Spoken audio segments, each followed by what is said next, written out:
check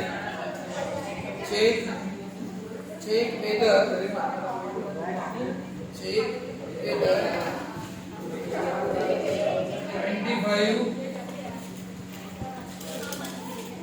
is in the sequence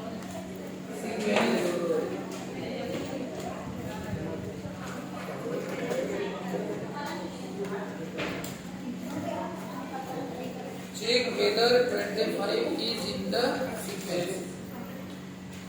check करो कि 25 आगे इस सीक्वेंस में आने वाला है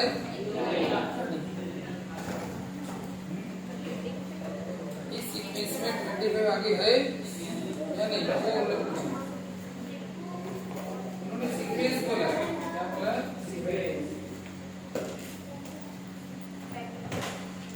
इसको एपी नहीं बोला उन्होंने याद रखना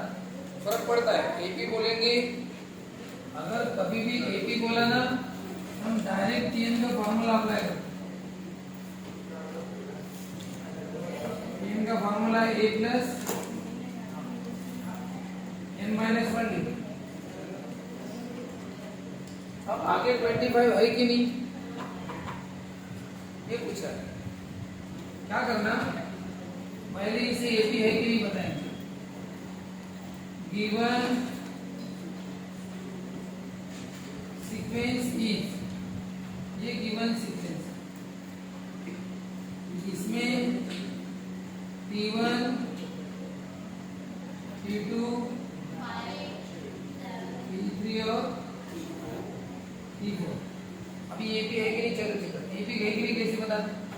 हम इनका डिफरेंस करके देखते हैं T2 माइनस T1 कितना है फिर T3 minus T2 7 minus 5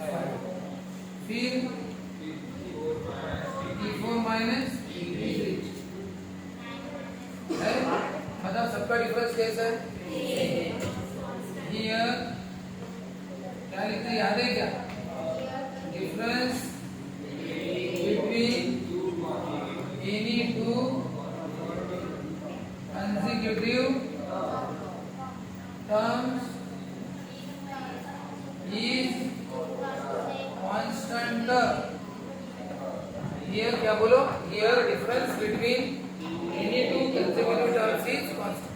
consecutive term है एक के बाद एक वाले कोई भी दो एक के बाद एक वाले टर्म देखो सबका डिफरेंस सेम है कांस्टेंट है फिक्स है बदल नहीं रहा है तो therefore this is an AP क्या है ये और AP है जो बताओ फर्स्ट टर्म क्या होगा फर्स्ट टर्म यानी A कितना है 3 और कॉमन डिफरेंस यानी D कितना है उन्होंने पहले ही बोल दिया होता AP है तो हम क्या बोलते T1 T2 लिख देते लेकिन बस एक बार करते T2 माइनस ये पूरा नहीं करते बस एक बार T2 माइनस T1 2 होता तो बोलते डिफरेंस 2 है ये आगे कर जरूरत नहीं कोई भी एक डिफरेंस करो T2 माइनस T1 2 यानी डिफरेंस 2 और ये कितना है 3 लेकिन इतना सब कुछ कैलकुलेट करना पड़ा उन्होंने हमें ये एपी ऐसा दिया नहीं उन्होंने क्या बोला 25 इज इन द सीक्वेंस ये सीक्वेंस है बोलते हैं इस सीक्वेंस में 25 है क्या तो ये सीक्वेंस एपी का है पहले बताएंगे सीक्वेंस कौन सा सीक्वेंस बहुत तरह के रहते हैं सीक्वेंस एपी भी है एचपी भी है एचपी यानी हार्मोनिक प्रोग्रेशन एपी यानी अरिथमेटिक प्रोग्रेशन ठीक है देखो ये 3 है 3 के बाद कौन है 5 के बाद ये 2 से बढ़ रहा है ना ये कौन सा है चलो यार दो भाई दूसरा लेते 3 6 9 12 कितने से बढ़ रहा है तो ये क्या अरिथमेटिक प्रोग्रेशन जो अपना चैप्टर चल रहा है और ये देखो अब बताओ ये क्या 3 से बढ़ रहा है क्या ये 3 से बढ़ रहा है लेकिन आगे 6 से बढ़ रहा है आगे 12 से बताइए कैसा आगे का टर्म बताओगे ये 3 2 जा 6 डबल 6 2 जा 12 2 जा 24 2 जा यानी मल्टीप्लाई में बढ़ रहा है ना और वो भी मल्टीप्लाई एक है मल्टीप्लाई बाय 2 है मल्टीप्लाई बाय 3 हो रहेगा कहीं पे नहीं into 2 into 2 into 2 into 2 करो आगे के मिलते जाएंगे ये हार्मोनिक प्रोग्रेशन, ऐसा प्रोग्रेशन एरिथमेटिक नहीं है, इसमें डिफरेंस कांस्टेंट नहीं, इसका डिफरेंस 3 है, इसका डिफरेंस 6 है, ये एपी नहीं है। लेकिन ये कौन है 3 6, लेकिन बाद में 9 है और यहाँ पे 12 बदल गया, ये बदल गया। ये हार्मोनिक प्रोग्रेशन, ये एरिथमेटिक प्रोग्रेशन। ये हार्मोनिक प्रोग्रेशन तुम्हें 11th में, कहाँ पे 11th में, एपी कहाँ पे 10th में, अरिथमेटिक प्रोग्रेशन। तो ये इसलिए नहीं किया, ये दोनों सीक्वेंस है, ये दोनों क्या है सीक्वेंस, तो सीक्वेंस बहुत सारे, तो उसमें से अपना एपी है कैसे, क्या हमें डिफरेंस करके देखना पड़ेगा, सबका डिफरेंस करके देखना पड़ेगा, वो कांस्टेंट आना चाहिए, बदलना नहीं चाहिए। तो लिखना भी पड़ता है डिफरेंस कांस्टेंट है, देयरफॉर ये एपी है, ऐसा लिखा हुआ। पहले क्या होता 25 इस एपी में है क्या, तो फिर एपी ढूंढ लो, बोला एपी, तो क्या करते हैं T1 T2 लिखते, बस T2 माइनस T1 कर दो। T2 माइनस T2 कितना 5 माइनस 3 2, यानी डिफरेंस कितना है 2 और ये कितना है 3 हो गया, ये कुछ भी करने की जरूरत नहीं। लेकिन वो एपी ना देने के कारण, सीक्वेंस बोलने के कारण ये एपी है ऐसा बताना पड़ा, डिफरेंस सबका करना पड़ा, सबका डिफरेंस सेम है, तब बोला कि ये क्या है एपी है। अब एपी है तो बताओ ए यानी फर्स्ट का और डिफरेंस कितना है 2, और अब सर अब इसमें 25 है कि नहीं, हम कैसे बताएं, ये बोल रहे कि आगे 25 है क्या बोलते, यानी जैसे आप नंबर बढ़ाते जाओगे तो आगे 25 आता है या नहीं आता है, वैसा वो पूछ रहे, क्वेश्चन वैसा है कि आगे 25 है कि नहीं। एक बात बताओ, अगर 25 होगा, अगर होगा तो बताओ वो कोई ना कोई टर्म होगा, यानी जैसे ये T1 बताओ 9 है, अगर 9 है तो वो कौन सा टर्म है, 4th टर्म है। 11 भी है तो वो कौन सा टर्म है, 5th टर्म है ना। अगर 25 है तो वो भी कोई ना कोई टर्म होगा ना, अगर 25 होगा तो वो भी क्या होगा, कोई ना कोई टर्म होगा, कौन सा टर्म होगा वो, जैसे 4th ये 5th, यहाँ पे n की जगह कोई ना कोई नंबर है, नहीं आएगा, तो n की जगह कौन सा नंबर आएगा, 7 8 9 10 कुछ तो भी आएगा ना, इसका मतलब कौन आएगा, इंटीजर, कौन आएगा इंटीजर आएगा। ऐसा होगा क्या 4.5 आएगा, 3.7 ऐसा आएगा क्या, 3.5 ऐसा आएगा, 7 पॉइंट ऐसा आता है क्या, नहीं आता। ये नंबर कौन से रहते 1 2 3 4, ये इंटीजर क्या रहते, इंटीजर जानते हो 0 1 2 3 4 ऐसे, इधर -1 -2। तो बताओ यहाँ पे जो भी आएगा तो नंबर आएगा ना इंटीजर, चाहे 11 आएगा या 12 आएगा, कुछ तो आएगा, वो 12वां टर्म होगा, 11 11वां टर्म होगा, 13वां, कोई ना कोई तो टर्म होगा, अगर होगा तो यहाँ पे n की वैल्यू क्या आएगी बताओ, n की वैल्यू कुछ ना कुछ इंटीजर आएगी ना, क्या आएगी n की वैल्यू इंटीजर, 10 11 12 13 कुछ तो भी आएंगे ना, वो हमें पता नहीं, लेकिन आएगी इंटीजर, आएगी, तो हम n निकाल के देखते हैं। इसको थोड़ी देर के लिए Tn बोलते हैं, क्या बोलते हैं इसको, क्योंकि हमें ये नहीं पता कि ये कौन से नंबर में आने वाला है। जैसे पता है कि 11 कौन से नंबर पे, 5th नंबर पे, लेकिन 25 कौन से नंबर पे पता नहीं, तो 10 है कि 11 है कि 12 है 13 बोले पता नहीं, तो उसको थोड़ी देर के लिए क्या बोलना, Tn, वो नंबर नहीं पता तो n बोलेंगे ना, तो ऐसा लिखेंगे लेट, लेट का मतलब सपोज, Tn कौन है 25 उस सीक्वेंस में है, ऐसा सपोज, कौन से नंबर पे, nth नंबर पे, कौन से नंबर पे, ऐसा हमने सपोज, हमें पता नहीं है कि नहीं, तो है कि नहीं पूछा है, तो हमने ले लिया है बोलते, और अब फॉर्मूला हमें पता है, बताओ क्या फॉर्मूला है Tn का, बताओ इसको हमने Tn बोला है ना, कितना है Tn, Tn पूरा 25, n a कितना है, हाँ n कितना है, n 25 है, बताओ ये n इसको बोलते, n कितना है, n तो पता नहीं ना, Tn है 25 क्या है,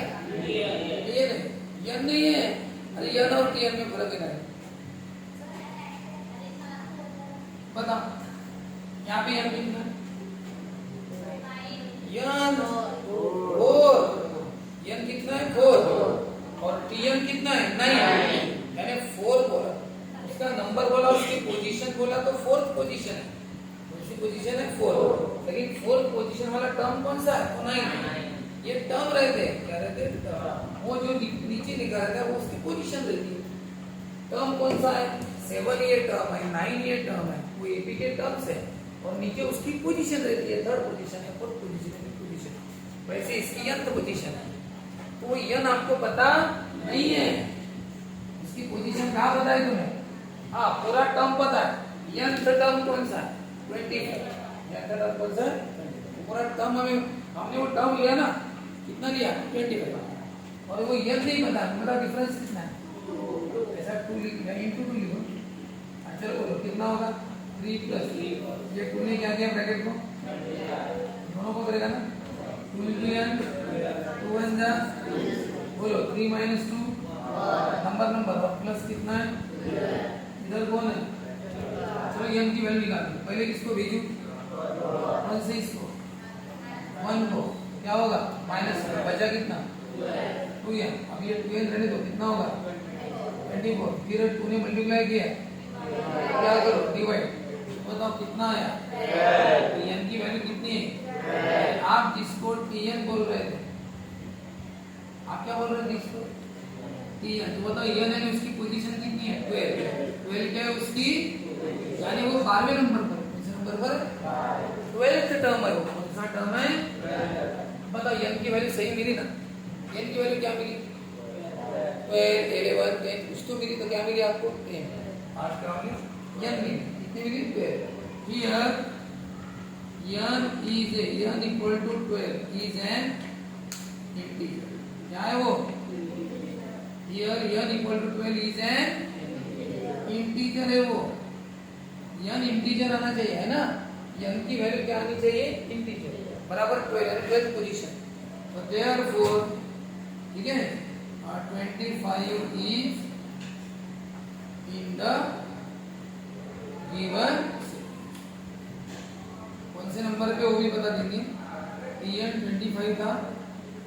यानी n की वैल्यू आई 12, यानी वो 12वां टर्म है, कौन सा टर्म है वो 12, n की वैल्यू। अब देखो मान के चलो अगर ये n की वैल्यू 24/2 है, मान के चलो ये 23/2 होता, मान के 23/2 यानी n की वैल्यू कितनी है 11.5, बताओ ऐसा n हो सकता है, n कभी 11.5 आएगा क्या, यानी ये n कभी 11.5 होगा, तब कैसे रहते, देखो या तो t10 होगा, t10 के बाद क्या होगा t11 और t11 के बाद t12, ऐसा t11.5 आता है के बीच में नहीं आता, इसका मतलब n की वैल्यू इंटीजर नहीं है, n की वैल्यू इंटीजर नहीं है, यानी 25 अपने सीक्वेंस में नहीं है, ऐसा उसका मतलब, वो नंबर ही बराबर नहीं आ रहा है, उसकी पोजीशन ही नहीं आ रही बराबर, उसकी पोजीशन तो आनी चाहिए, अगर होगा तो उसकी पोजीशन आएगी, जैसे बताओ 25 सही में सीक्वेंस में है, कौन से नंबर पे 12 बराबर n की वैल्यू 12 आई, 25 उसमें था इसलिए बराबर उसकी पोजीशन मिल गई, कितनी मिल गई, हाँ यार वो 12वीं पोजीशन पे बराबर 12 पोजीशन, वो जिस पोजीशन में होगा तो बराबर n की वैल्यू कितनी आ जाएगी, अगर सही में होगा तो बराबर n की वैल्यू मिलेगी, यानी उसकी पोजीशन मिलेगी, तो n है उसकी पोजीशन होगी, n 12 है, here n equal two is an integer, इसका मतलब 25 is in the given sequence, तो n 25 यानी वो 12वां टर्म। अब ये प्रॉब्लम करने के बाद मैं इसी को फिर से देता हूँ, लेकिन मैं 25 की जगह नंबर को थोड़ा दूसरा देता हूँ, चलो फिर से एक बार, उन्होंने बोला है कि ये सीक्वेंस में है क्या, सॉल्यूशन यहाँ से स्टार्ट होगा, given sequence given t2 t3 t4 given difference निकालना, क्यों ये एपी है कि नहीं बताना, सबका डिफरेंस निकाला कितना है 2,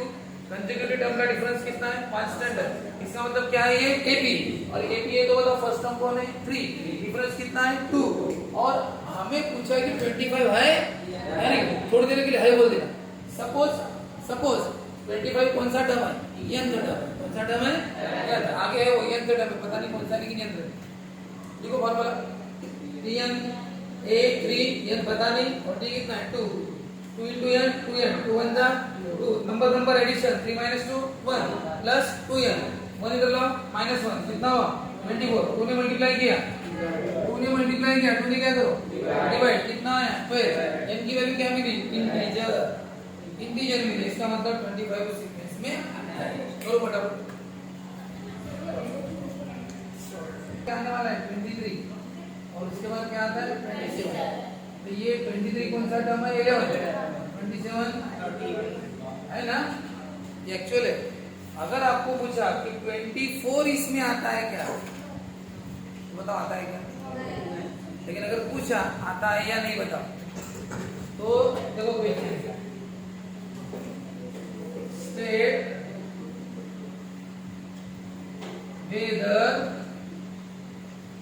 24 इज इन द सीक्वेंस। अब बताओ इस सीक्वेंस में वो बोल रहे हैं कि आगे 25 आता है या नहीं, बताओ। ये क्वेश्चन 2 3 5 7 9 डॉट बताओ 24 आता है। हम सबको पता है कि 24 आता नहीं, पता है इसलिए नहीं पता होगा पूछा 24 आता कि नहीं, 24 आता कि नहीं, कैसे बताए सर? तो सीधी सी बात है, थोड़ी देर के लिए समझो कि आता है करके, ऐसा समझ जाओ थोड़ी देर के लिए। पहले क्या बोलना, T1 T2 सीक्वेंस बोला है तो पहले डिफरेंस निकालना, उसका डिफरेंस सेम आना चाहिए, आ गया यानी AP है। तो फर्स्ट टर्म क्या हो गया 3 और डिफरेंस कितना आ गया 2। अब बताओ 24 आता है क्या, तो थोड़ी देर के लिए आता है ऐसा बोलना, क्योंकि हमें तो आगे का पता नहीं। 3 5 7 9 के बाद डॉट डॉट है, आगे 24 आता है क्या, मुझे पता नहीं सर आता है कि नहीं, तो थोड़ी देर के लिए बोल दो कि आता है क्या, यानी वो कोई ना कोई टर्म है, चाहे वो कोई ना कोई टर्म है, आगे चल के है ऐसा बोल दो। फिर वो क्या करना है, Tn कितना है 24, A3 n पता नहीं, -1 डिफरेंस कितना है 2 3 2 into n 2n 2 in the t minus 2 1 plus 12 और इधर कौन है 20। अब बताओ +1 इधर आया तो क्या होगा, तो 24 -1 कितना होगा, और ये 1 गया तो क्या बचा 2n, 2 ने मल्टीप्लाई किया तो क्या करो डिवाइड, 23/2 कितना होता है, n की वैल्यू कितनी है बताओ, हियर n यानी कितना 11.5 इज नॉट एन इंटीजर, ये इंटीजर नहीं है, यानी ऐसा कोई n थोड़ी रहता है। आप 24 को Tn बोल रहे हैं, Tn कभी 11.5 कैसे आएगा, या तो 11 आना चाहिए या 12 आना चाहिए, 0.5 कैसे आएगा, कोई भी टर्म कैसे रहते, T2 second term, third term 3.5 term रहेगा क्या, 3 के बाद डायरेक्ट क्या रहेगा 4 के बाद डायरेक्ट 5 4.5 थोड़ी रहेगा ऐसा। तो टर्म जो यहाँ पे नंबर आते हैं 1 2 3 4 रहते, हाँ टर्म लेकिन कैसी भी आ सकती ये बता दो, यानी मैं भले तुम्हें टर्म्स पॉइंट में दे सकता हूँ 3.5 7.5 11.2 ऐसे में कुछ भी दे सकता हूँ, लेकिन उसकी पोजीशन लेकिन 1 2 3 4 रहेगी ना, ये क्या बोलेंगे आप इसको 1, इसको 1.5 क्या बोलेंगे T2 ना, इसको 2.5 बोलेंगे क्या, T3 बोलेंगे ना, यानी भले ये टर्म पॉइंट वाले रहेंगे लेकिन इसकी पोजीशन तो हमेशा 1 2 3 चलेगी ना, बस पोजीशन से पोजीशन तक पोजीशन ऐसी रहेगी ना, इसलिए यह हमेशा इंटीजर रहती है, कैसा रहता है हमेशा। टर्म कैसे भी हो सकते हैं, पॉजिटिव नेगेटिव पॉइंट वाले फ्रैक्शन, ये टर्म कैसे भी आए, लेकिन ये जो उसकी पोजीशन है वो लेकिन हमेशा इंटीजर T1 T2 T3। तो बताओ यहाँ पे n कैसा है 11.5, तो बताओ फिर ये सही में 24 होगा क्या उसमें, इसका मतलब क्या है 24 is not in the given, इसके लिखने की कोई जरूरत नहीं। अब आपको बोला है चेक करो वेदर 301 इस सीक्वेंस में है, एक बात बताओ रे, ये सीक्वेंस क्या है 5 11 72, आगे चल के 301 301 इसमें आता है या नहीं, वो आता है कि नहीं, अब 301 इसमें आएगा कि नहीं कैसे बताए, तो पहले गिवन सीक्वेंस लिखो, लिखा dot dot dot T1 T2 T3 और T4 कितना है बोलो, T2 minus T1 11 minus 5 T3 minus T2 कितना 6 और T4 minus T3 कितना 6। बताओ डिफरेंस सेम है, AP है, फर्स्ट टर्म कितना है, डिफरेंस कितना है 6। तो बताओ थोड़ी देर के लिए हम इसको 301 को क्या बोलेंगे Tn, लेट लेट का मतलब सपोज 301 ये Tn n का टर्म है करके बोल दिया, अब है कि नहीं पहले तो बोल तो दिया, एज्यूम कर दिया। अब बताओ फॉर्मूला तुम्हारे सामने, चलो बोलो कितना है Tn 301, अब बोलो A कितना है फर्स्ट टर्म 5, n कितना है, डिफरेंस कितना है 6, 5 प्लस 6 से ब्रैकेट को करो 6 1